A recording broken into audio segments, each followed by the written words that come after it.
Hi, I'm Stewart Spinks and welcome to episode 66 of my podcast, Beekeeping Short and Sweet. It's been a busy week as we clear some of the supers ready for extraction and begin the process of moving hives to field beans.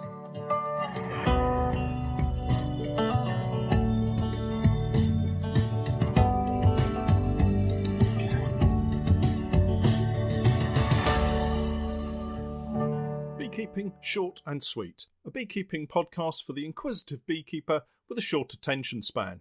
A beekeeper, in fact, just like me. This has to be one of the more exciting weeks of the year, as if beekeeping isn't exciting enough, of course. We've been through the long, cold winter. Well, it wasn't that long or cold, really, and that seems a distant memory now. And I always get excited about the start of the new season, but then we get really busy, and this year seems to have been quite swarmy, to say the least. I've managed to use that to my advantage, though, and have seen a significant increase in colony numbers by making quite a number of splits and collecting several swarms that I missed from my own colonies. I've had an above average number of phone calls relating to collecting swarms, the majority of them being bumblebee nests. It always surprises me that more people struggle with the simple identification of our bumblebees. That said, I guess people aren't quite so connected with the natural world, perhaps, as they once were. I was very lucky growing up, as my grandparents lived in the countryside. We visited them regularly, and I didn't have the distraction of technology in quite the way that young people seem to have these days. Anyway, back to the excitement of this week. Firstly, my thanks to Steph and Pete, without whose help I'd really struggle. It's always nice to have someone to lend a hand, but also someone to chat to about beekeeping. It can get quite isolating if you're on your own beekeeping. I think it's just that we get so busy that we don't normally have much time to stop and strike up conversations. I have to acknowledge here that technology really does help bridge that gap sometimes, so I'm not averse to using the mobile phone when I'm out in the apiaries, as long as I can get a signal, of course. So I have my willing helpers on hand to assist with the lifting, and being on oilseed rape, we certainly need a helping hand. Some of the boxes were very heavy indeed. What I thought I'd do today is explain the process that I use to go from a hive full of bees to honey in buckets. I think my methods for handling the various parts of the job can be easily adopted and adapted by most new or growing beekeepers, and of course I'm changing and adapting my various methods myself as our business grows and develops. I was chatting to Pete yesterday and described one of my funniest extraction day memories that I had when my brother came over to help me. This was many, many years ago now, I'm glad to say, and shows how we've taken some fairly large steps to get where we are now. We'd removed the supers from a few hives we had. I think there must have been maybe 10 supers of honey to extract, so you can see we were a very small enterprise back then. I had an old galvanised extractor and settling tank, not something you'd use these days, as everything has to be stainless steel or food-grade plastic. But back then, we were both a lot poorer and a lot more naive about the ways of extracting honey. Anyway, I was living in a semi-detached house with a very nice but small sun lounge on the back of the property, south-facing, and absolutely lovely to sit in and have a glass of beer in the late evenings. This, however, was turned into our honey room and piled high with equipment and boxes. We'd picked a lovely day for extracting, but of course we had to keep the doors and windows shut to prevent any bees from sniffing out the honey and invading our workspace, not to mention getting into the house. Well, by the time we'd got ourselves ready to start, the sun was up, the room was hot and getting hotter by the minute, and we were stripped down to shorts and t-shirts. I think that's probably as much detail as I should go into regarding personal items of clothing, but being keen to maintain what we thought was a good level of hygiene, we both donned nitrile gloves and started the extraction work. At this point, I should mention the extractor was a manual hand-cranked extractor that took just 2 frames tangentially. That's the kind where you have to extract about half of one side of a frame, stop the extractor, turn the frame around, extract the other side of the frame, and then turn it back round again to finish extracting the remaining honey in the first side. The idea being that you don't blow the wax in the frame by spinning it too fast on the first side right at the beginning. Well, we got started uncapping using a steam-driven uncapping tray and an electric uncapping knife, and the temperature, as you can imagine, gradually rose and rose and rose. Nobody tells you that your hands can sweat as much as they do in those blue nitrile gloves, but sweat we did. We were drinking water as fast as we could just to allow our bodies to sweat it out, I think. Maybe that's a little too much detail, I do apologise. The upshot was that I think we may have invented the first isotonic sports drink, a combination of freshly extracted honey with, let's say, some liquid additives, natural salts and minerals. It's about as much fun as you can have trapped in a sun lounge trying to extract honey on a blazing hot day. Suffice to say, all of the honey has long been sold, the lessons learnt, and an electric radial extractor purchased shortly thereafter. I like to think of it as a learning curve, and of course I'm still on it. These days, of course, we have a clean honey room set up specifically for extracting, and I have a video of that on our Patreon page showing the equipment that we're using this year. All shiny and stainless steel, thankfully. Anyway, more of that in a short while. Let's rewind to adding the clearer boards.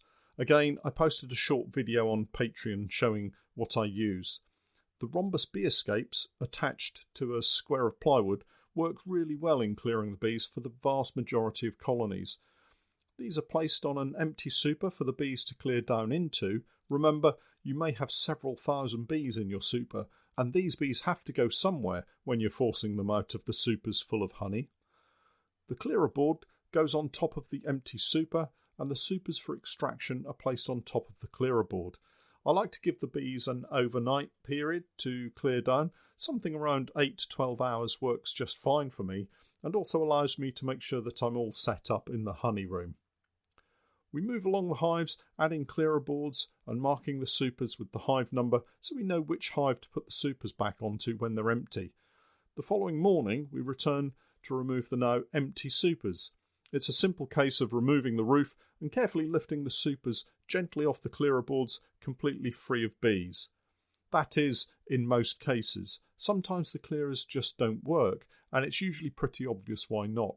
So this week we found bees in one super because the queen had managed to squeeze through the queen excluder and up into the super, and at some point had laid some eggs in the frames. Workers won't abandon the young larvae and eggs, so they stay put in the super. It's useful really because you really don't want to be extracting larvae and eggs with your honey. It is a bit of a pain and needs to be sorted, but sometimes it just happens that way. Another reason sometimes bees don't clear down is that they have no queen.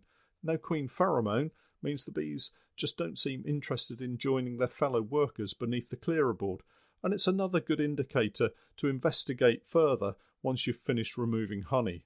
The truck, our Ford Ranger, stacked high with heavy supers, looks fantastic. It's always an exciting time. You know, the early season hard work that you've put in is paying dividends. I like to make sure that everything is strapped down securely. We use ratchet straps, and I usually take 2 straps over the boxes at the back of the truck. I think it's more for my own peace of mind, as I don't think they would actually slip, but it's one less thing to worry about. I can't believe that we used to put all of our full honey supers in the back of my old Skoda Octavia estate car, but it was one of the most reliable vehicles I've ever had. The Ford Ranger truck is fantastic though, and we can get so many supers stacked on the back. It has been a rather costly vehicle of late. Having to replace the turbo and intercooler was an expense I hadn't really wanted, but it is a real workhorse of a vehicle. I'm hoping to put a crane on the back to help with lifting, but I don't think that will be this year now. Anyway, we're off with lots of full supers stacked on the back of the truck, a short 30-minute drive, and we're back home and moving honey supers into the honey room.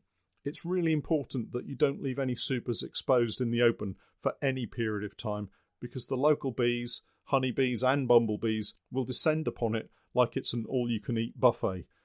If you do want to stop for a cuppa, move the supers into a secure room first. That's exactly what we did. This first batch was around 25 boxes, and they all sit in trays in the honey room to prevent any honey dripping out and onto the floor. Talking of the floor, This year I've managed to get hold of a large photographic background roll of paper, which I've cut and placed on the floor. I do have a washable floor, but the propolis and honey sticks solid to it, so this year I've covered the floor to make cleaning up afterwards easier. So to give you a guided tour around my honey room, imagine a white painted room measuring just 3 metres square. On the south side I have a double door, the type that you have for patios, but it opens into the honey room rather than sliding. It was a cheap purchase second hand from someone who was having some renovations done and fitted nicely into the space. It's not ideal, but it does stop the bees from getting into the honey room. As we step into the honey room, in the bottom left or southwest corner of the room, we have the trays for the supers. I can get around 40 supers stacked into this space, more than enough for this little room. Moving to the left or west side of the room, there's a small window, and in front of that we have our stainless steel table, and on that we have a platform scale. It's actually a set of 500mm square pet scales, the type that vets would use to weigh your cat or dog. I use this to weigh each box of honey before it gets extracted. On top of the scales, I have a kind of jig that pops up the frames from the super box. I saw this at one of the bee farmer meetings I went to and thought it was such a good idea. My wrists get quite tired after using a hive tool all day to pop up the frames out of the runners, and this simple jig pops them all out in one go. Genius!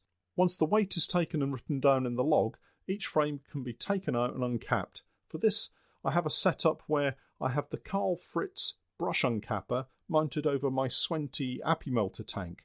The tank takes up the rest of the room on that west wall. When the brush uncapper is switched on, a rotating nylon brush spins rapidly and flicks off the cappings of any frame that's held close to it. This is then flicked down into the Apimelter, where it stays ready to be melted out into a block of wax. At least that's the way it's supposed to work. What I've found is it sprays minute particles of wax down, but also back and also forwards. So generally, you have to be prepared to have wax thrown up into the lid of the Apimelter, or into the back of the room, wherever you're extracting, and forwards onto whatever you're wearing at the time. Don't get me wrong, it's not hugely messy, just a small amount really, but it's enough to mean that at the end of the day, you're covered in small flecks of wax. They do brush off easily enough, so it's no big chore really. Worse than this, as I've explained previously, the wax and honey in the lid of the Apimelter causes a lot of smoke when it's turned on, and I guess it's a potential fire hazard too. So this year I got hold of a large roll of pallet wrap and completely wrapped the inside of the lid and down into the Apimelter, and I can report back that it worked brilliantly. Anyway, next to the Apimelter, in the middle of the north wall, is my 20-frame stainless steel Carl Fritz radial extractor. No more hand-cranked honey extraction, just a flick of a switch and away it spins. It will hold 20 national brood frames as well as super frames, so we can get the bees drawing and filling brood frames to be reused with nukes after the honey is extracted. When I'm extracting, I leave the tap open on the extractor so the honey can run straight out into the bucket. This then gets poured through my strainer, which is above a 100-kilo settling tank situated in the northeast corner of the room. The freshly strained honey then sits in the tank for a short while as we continue to extract before being drained into 30-pound honey buckets, where I then make a quick check of the water content, write up the label and stick this on the side of the bucket. The buckets then go out of the honey room, ready to be stored for when I need them. I almost forgot, remember we weighed the super before we uncapped the frames? Well, after extracting, the frames go back into the supers and it's weighed again to get a net weight, and a quick subtraction gives us an approximate weight of honey and wax from that super. I'm not really into boasting about how huge a honey harvest I've had, so it doesn't have to be too complicated or accurate. The main reason for weighing is to know which colonies have given the greatest yield and then can be considered for queen rearing. Once all of the extraction is done, I'll weigh the wax and subtract that from the overall total to give a closer approximation of the total honey yield that we have. So you can see, with a little thought and imagination, you can squeeze a lot of kit into a very small space. I also have my 100-kilo creamer unit and bottling machine. on a stainless steel table behind the door in the southeastern corner of the room. Every inch is well used, and I still managed to get Steph and Pete into the room to help out too. It all sounds quite straightforward and simple, doesn't it? Well, the reality is things don't always work out the way you'd like them to, and on this occasion I delayed removing the honey by about a week too long. The majority of the honey had started to granulate in the comb, which meant it couldn't be extracted. Instead of gently holding the frames against the brush uncapper, I spent most of the day using an old bread knife to cut out the wax and honey from the frames and gradually filled the appy melter to the top. We did extract about a third of the frames, so it wasn't all cut out, and to be honest, I don't mind cutting out the frames as I have the appy melter which will melt down all of the wax and honey fairly quickly, and it gives me plenty of saved wax, which this winter I'm hoping I might convert into foundation using a mould at home rather than handing it over for wax exchange at one of the trade shows. The trick with oilseed rape honey is to get it off at just the right time if you don't want to be cutting it out like I have been this week. If you're listening to this podcast and you've still got your honey on the hives and they're on oilseed rape, I think you might be too late. Consider it valuable rotation of older frames that needed fresh wax anyway, and perhaps put in some unwired foundation to produce some lovely cut comb honey over the coming summer nectar flow. See, there's always a positive view to take when you're beekeeping. All I need to do now is find some time to get my bees over to the field beans and ready for a bumper crop of honey as we move into the summer months. Well, that's it for this week. Thanks for hanging around until the end of the podcast, and do keep the comments coming. I'm Stewart Spinks, and that was Beekeeping Short and Sweet.